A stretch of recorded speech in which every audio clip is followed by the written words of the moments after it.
can speak. What?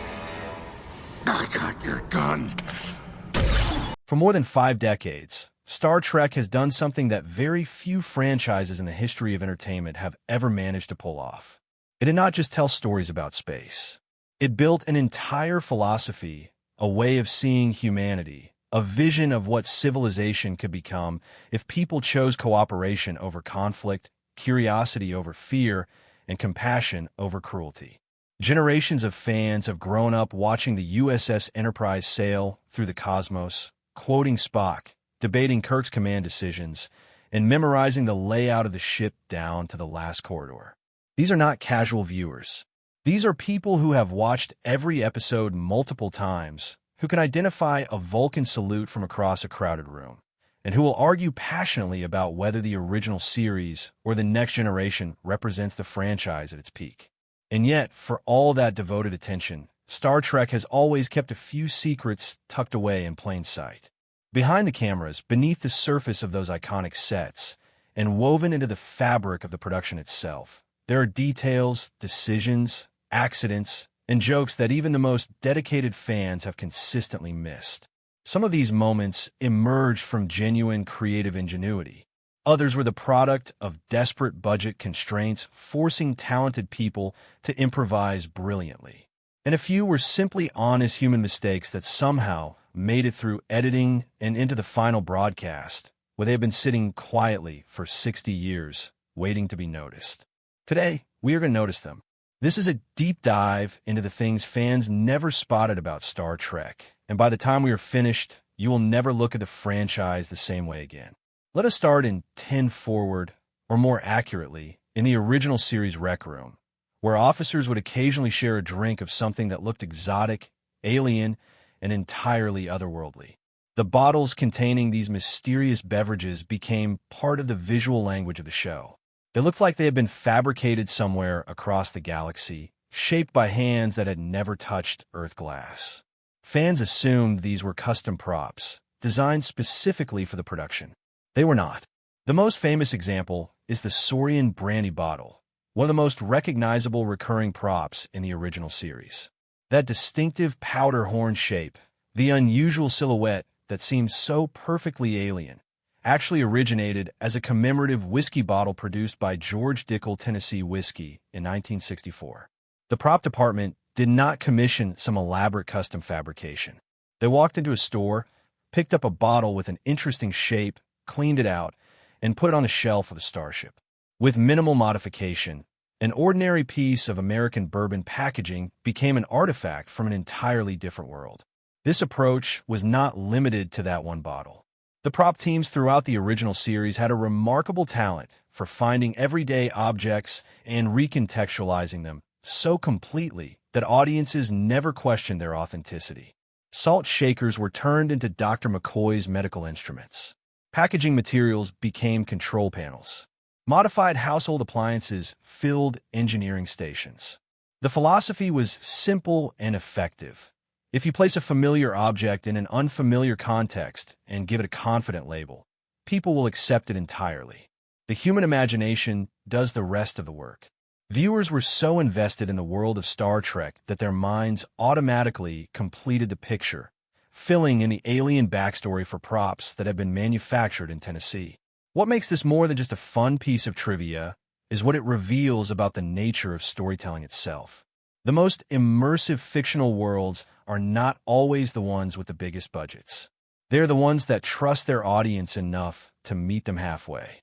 Speaking of everyday objects transformed into science fiction, consider the Klingon. When they first appeared in the original series, they immediately established themselves as one of the great antagonists in television history. Their armor looked formidable. Their presence on screen was threatening and visually impressive.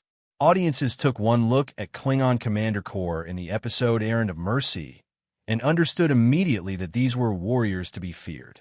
What those audiences did not know was that part of what made that armor look so textured and alien was bubble wrap. Specifically, the costume department used a product called sealed air, which is essentially the same material used to protect fragile items during shipping.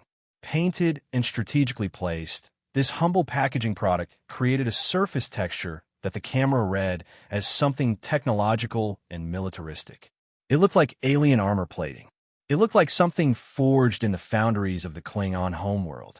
It looked, in short, like exactly what the show needed it to look like. What is particularly interesting about this detail is the reasoning behind it. According to costume designer William Ware Tice, the choice to use bubble wrap was not primarily a cost-cutting measure. Tice was a genuinely inventive designer who believed that the best approach to futuristic or alien costumes was to take familiar materials completely out of context. When you encounter something in an environment where it has no business being, your brain struggles to categorize it, and that cognitive hesitation reads on screen as strangeness, as alienness, as otherness. Tice understood intuitively that science fiction aesthetics are not about fabricating entirely new things. They are about making ordinary things feel extraordinary through context and presentation. The Klingon looked terrifying partly because a set designer had a roll of bubble wrap and a can of paint and a creative mind willing to use both. Every Star Trek fan knows that Captain James T. Kirk's middle name is Tiberius. It is one of those pieces of franchise trivia that has filtered into general pop culture. And yet, in one of the earliest episodes of the original series, a gravestone was created for Captain Kirk, and whoever chiseled that stone gave him the middle initial R instead of T. The episode in question is Where No Man Has Gone Before, the second pilot of the series, which aired as the third episode of the first season. In the story, Lieutenant Commander Gary Mitchell develops extraordinary psychic powers after the Enterprise passes through the galactic barrier. As his abilities grow and his humanity begins to fade, he creates a grave marker for Kirk in anticipation of killing him. The tombstone reads James R. Kirk. Now, there is a reasonable explanation for why this error occurred. Where No Man Has Gone Before was produced before many of the character details that would define the series had been fully established. Tiberius did not become Kirk's official middle name until much later, and in the early days of production, that particular biographical detail simply had not been locked in yet.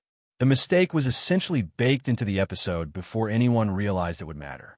What makes this story genuinely charming is how Gene Roddenberry chose to address it rather than simply dismissing it as a continuity error or pretending it had never happened. When fans brought up the discrepancy, Roddenberry offered an explanation that was both elegant and perfectly in keeping with the spirit of the show.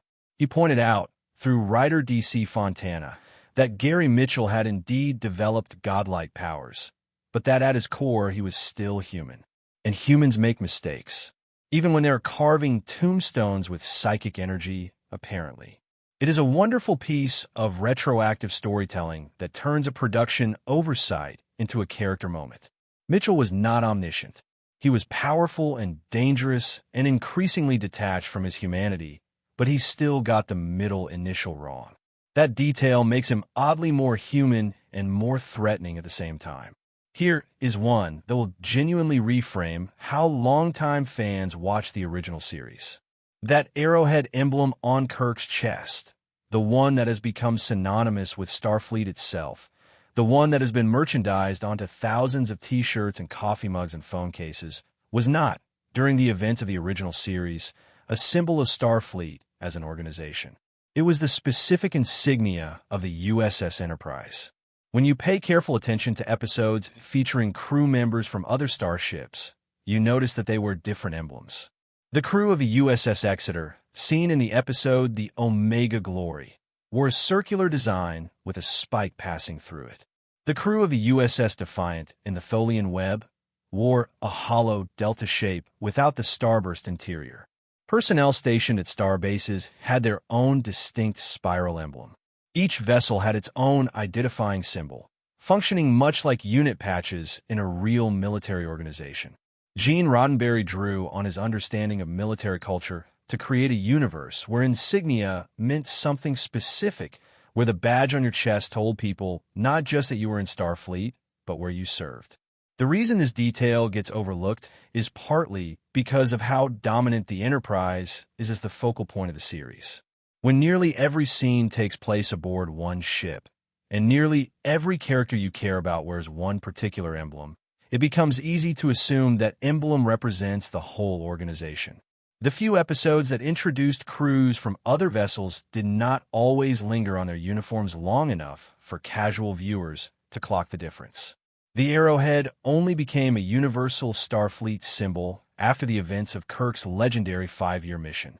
By the time of the feature films and The Next Generation, Starfleet had adopted the Enterprise emblem as its official insignia, with the in-universe explanation being that Kirk's crew had achieved such remarkable things that their ship's badge was elevated to represent the entire organization. It is a beautiful piece of world-building that rewards attentive viewers while remaining completely invisible to everyone else. Visual effects work in the 1960s was an astonishing combination of artistry, engineering, and creative problem-solving under pressure. The teams responsible for putting the Enterprise on screen had limited technology, limited time, and limited budgets, and they still managed to create imagery that has endured for 60 years. But sometimes, the solutions they reached for were ones that left very specific traces visible to anyone who knew where to look. One of those traces involves the Enterprise flying through space with its registration numbers appearing in mirror image. If you watch certain exterior shots of the ship carefully and focus on the NCC 1701 markings, you will occasionally find that the numbers read backward, running from right to left rather than left to right. The saucer section, the nacelle pylons, all of it appears flipped as though someone held a mirror up to the footage. What actually happened is that the visual effects teams occasionally needed to reuse existing footage but found that the background contained elements they could not use, whether that was Earth appearing in the frame, some other unwanted detail, or simply a compositional problem that made the shot unusable in its original form. The quickest solution available to them was to flip the negative horizontally. This removed whatever was causing the problem, but inevitably created a mirrored image of the ship itself. For the vast majority of viewers watching on small television screens in the 1960s, this was completely invisible. The Enterprise moved fast, the shots were brief, and nobody was pausing their broadcast to examine the nacelle markings. It was only later, when home video allowed people to watch episodes frame by frame, and when dedicated fan communities began pooling their observations, that these reverse shots were systematically cataloged. The discovery now lives in the extensive literature of Trek production trivia, a small but delightful reminder that even the most iconic images were assembled from very human,